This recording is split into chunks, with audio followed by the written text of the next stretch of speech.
dinguerie les amis, oh la dinguerie. Ronaldo contre Messi, Manchester United contre le Paris Saint-Germain.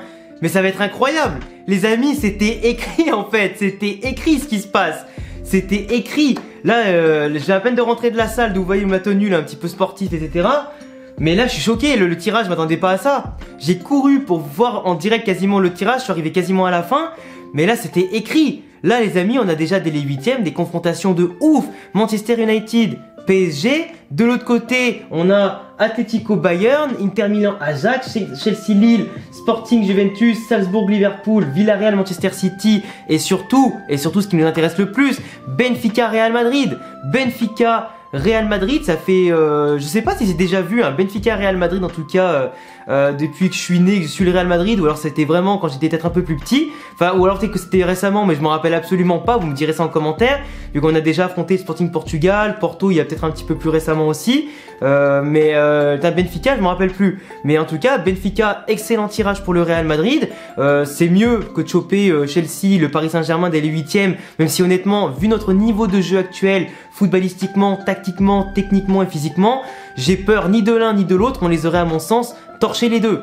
Pareil, on aurait pris notre revanche contre Chelsea au pire cette année dès les huitièmes et on aurait battu le Paris Saint-Germain pour les remettre à leur place. Pour moi, j'avais pas peur dans tous les cas. Mais du coup, ouais, on avait quand même un tirage au sort qui était plus ou moins favorable. On avait 5 adversaires potentiels, dont 2 Chelsea PSG et 3 autres qui étaient Benfica, Sporting Portugal et je me rappelle plus qui était l'autre, je crois que c'était Salzbourg. Donc au final, on avait quand même des adversaires aussi à notre portée plus ou moins largement.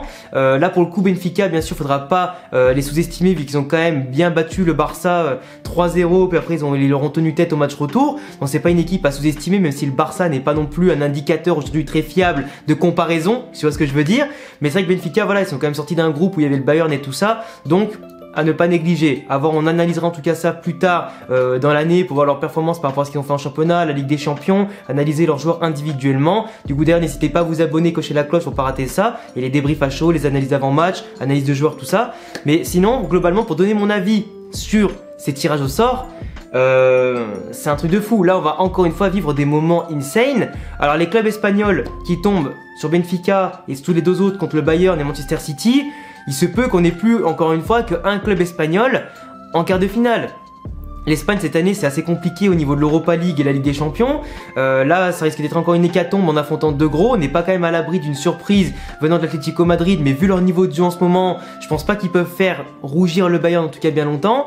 Et de l'autre côté Villarreal, même s'ils ont une équipe qui est fougueuse, qui a du jeu, qui est déterminé, je pense que contre Manchester City ça risque d'être quand même très limité, parce que Manchester City cette année ça rejoue extrêmement bien avec des joueurs comme Bernardo Silva, comme Mahrez qui sont masterclass, des joueurs comme Foden, comme Kevin De Bruyne qui est certes lui pour sa part un petit peu en dessous avec les blessures tout ça, mais quand il reprend le jeu il est phénoménal. Donc voilà, Manchester City sur le papier et sur le terrain en général sera bien au-dessus de Villarreal. Atlético, ils n'auront pas les moyens, je pense, pour l'instant de battre le Bayern, à moins qu'ils fassent comme d'habitude ou comme ils le faisaient avant dans leurs épopées en Ligue des Champions, qui étaient plutôt intéressants, c'est-à-dire qu'ils jouent en bloc, solidaire, qui créent la surprise en étant efficaces et surtout très rugueux en défense. Mais là, le Bayern cette année, je pense que je les vois quand même passer au-dessus du PSG Atlético Madrid. Donc voilà, donc d'un côté les Espagnols, le Real va gagner, je pense, Atlético va perdre, Villarreal va perdre aussi.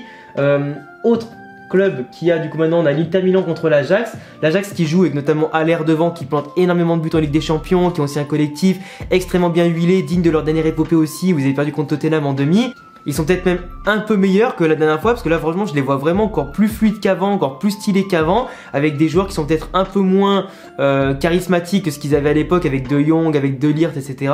Mais quand même une ossature d'équipe qui est très bonne et qui a su en tout cas se relancer malgré les départs des gros joueurs, avec des autres pépites qui ont pris la place et finalement ils jouent très bien. L'Inter Milan en Ligue des Champions, c'est pas l'équipe la plus intéressante en Ligue des Champions, mais ils ont quand même vaincu leur malédiction de retrouver les huitièmes de finale après je ne sais plus combien de temps. Donc peut-être qu'ils vont jouer crânement leur chance et qu'en plus ils vont commencer à domicile pour après aller à l'extérieur au match retour, ce qui n'est pas forcément un avantage. Mais au final, l'Inter Milan qui a quand même une ossature d'équipe aussi intéressante, qui a fait des belles recrues pour compenser le départ de Lukaku, qui a quand même un jeu intéressant. Ils font une belle remontada en tout cas en Serie A, ils vont quasiment retrouver la première place d'ici peu, s'ils l'ont pas déjà repris je sais plus, j'ai pas leur classement en tête. Mais pour moi l'Inter Milan c'est une équipe qui a eu un retard à l'allumage en début de saison, qui maintenant confirme quand même qu'elle a de bons joueurs expérimentés, des jeunes qui ont fait un bon mélange assez fluide et un collectif plutôt solidaire, avec un entraîneur aussi qui est très bon tactiquement, etc.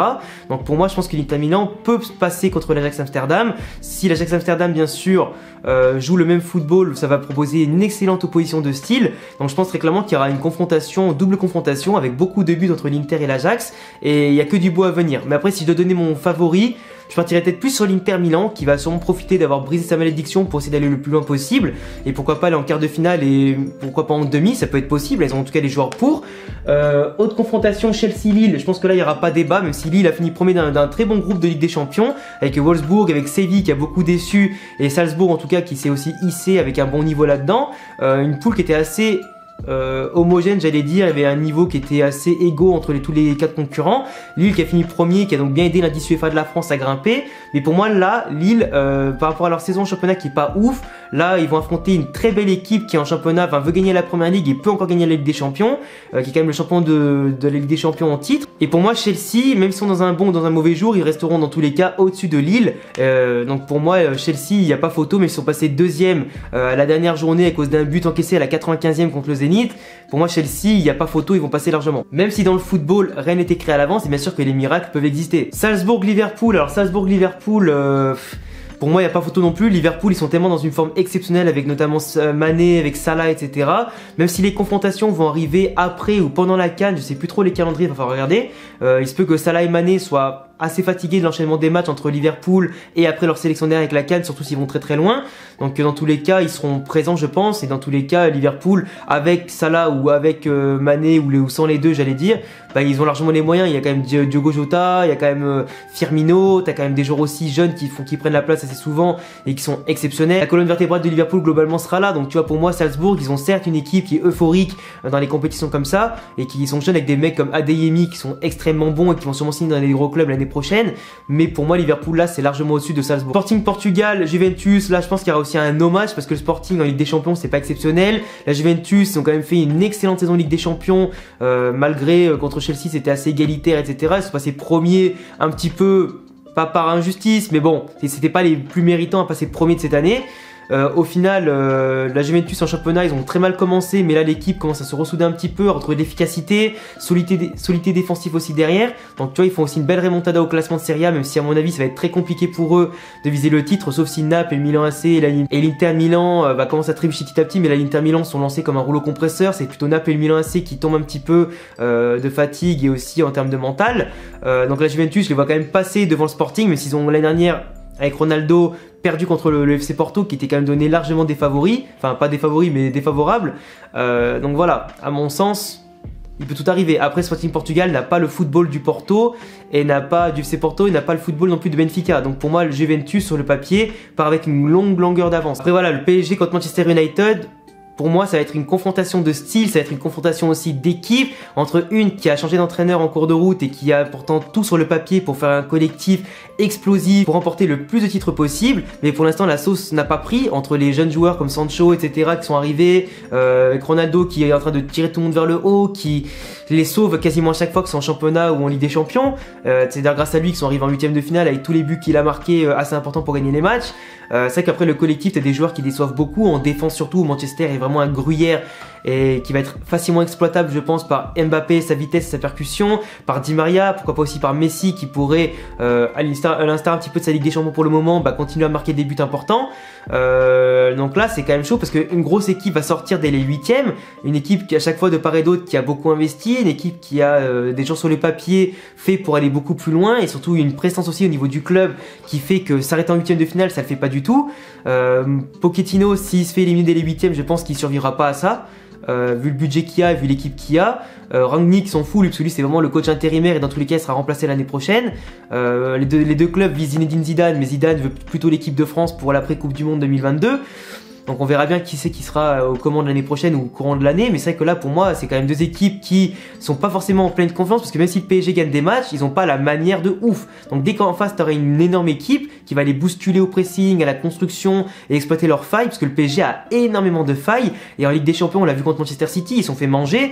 Donc s'ils font pareil contre Manchester United qui sera peut-être dans un grand jour avec un nouvel entraîneur, le PSG pourra peut-être se faire bouffer. Après la confrontation Messi-Ronaldo, moi j'analyse plutôt le match dans son ensemble et c'est vrai que la confrontation va être impressionnante. Moi je penserais quand même aujourd'hui que le PSG a l'avantage sur Manchester United, mais à voir comment Rangnick va modifier la tactique et surtout modifier la confiance des joueurs et surtout le jeu de l'équipe, comment ils vont se placer, comment ils vont faire les schémas tactiques, les schémas préférentiels de passe et comment ils vont finir les actions. En tout cas, de belles confrontations les amis en huitième de finale qui nous attendent. Ça va être un pur régal en tout cas cette Ligue des Champions encore cette année. On espère bien sûr que le Real Madrid pour notre part ira le plus loin possible. En tout cas contre Benfica pour l'instant on part avec un avantage sur le papier, sur le terrain. À voir si bien sûr on va jouer notre jeu, ne pas avoir un coup de pompe à force de jouer tous les 3 jours etc. Si Ancelotti va doser les efforts, améliorer la récupération de l'équipe et surtout va continuer dans ce cycle de victoire qui est quand même impressionnant. On a beaucoup de marge en Liga, on espère bien sûr bien commencer aussi la Copa del Rey et bien commencer aussi les phases finales de Ligue des Champions pour aller le plus loin possible et peut-être